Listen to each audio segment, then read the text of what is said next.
Just wanted to do a quick video. This is a 2010 Chevy Avalanche.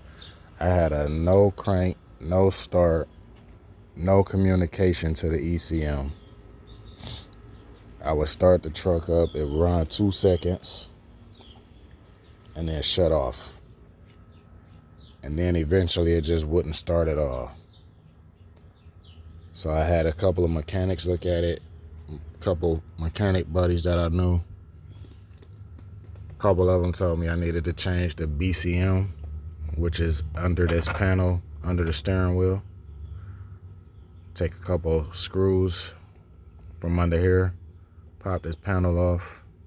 The BCM has got like 7 plugs, color-coded plugs into it. Not too hard, probably about a 20-minute job, 30 minutes if your hand's big. I changed that out. Same issues. No crank, no start. Then it'll start and run for a few seconds and shut off. At the same time, when it would start, I had every single light on the dashboard. Every single warning. A couple other guys told me, you need to change the ECM. That's your main computer right here. That was real easy. You pop this tab off, then there's one right up under it. You pop that off, and then just pop this out, pop the new one in, plug these tabs back in. Change both of those. Still, same thing. No crank, no start. Run for 2 seconds, shut off. So eventually I took it to a couple of shops. One shop charged me maybe $120 for diagnostics. After 3 days, they told me they couldn't figure it out. Took it to another shop. They charged me about $300. After a few days, they told me the same thing, called me, hey, we can't figure it out. So eventually I took it back to the dealer. The dealer initially told me it would be $150 for diagnostics. But since they couldn't just simply plug it in down here to the OBD reader, since they actually had to do some mechanic work, that $150 miraculously jumped up. But in less than a day, I'm talking about maybe 4 hours, they call me back, they tell me, hey, we figured out the problem.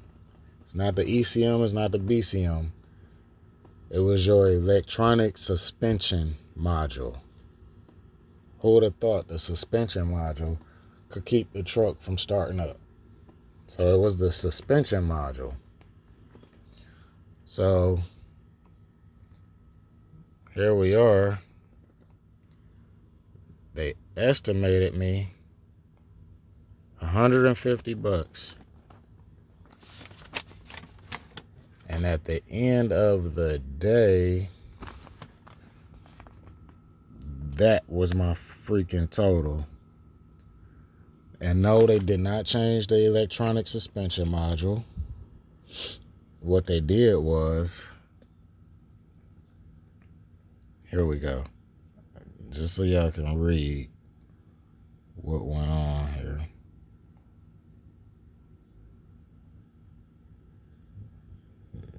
Hopefully that was easy enough for y'all to read. So what they basically did was splice the wires and bypass the suspension module. Now the truck starts, it starts up, it runs, but for some reason I got my suspension, my service suspension light on. I'm sure that's because they bypassed the module. I got my airbag light that keep coming on. My check engine light come on. My oil pressure does not go past there. eventually that light will come on and say my oil pressure is low, shut the engine down, but the oil pressure isn't low. As far as the check engine light, it's like 7 or 8 different codes that's coming up, but that could be due to me changing that ECM. It could be residual from whatever truck that came off of. But yeah, no crank, no start, no communication to ECM. Ended up being the electronic suspension module. Just in case you need to take it to the shop, get a diagnostics, that get them an idea where to look, save a little bit of time, save a whole lot of money, because I'm out of over $2,000 just trying to figure out what was wrong with this truck. Hope that helped y'all. Thanks.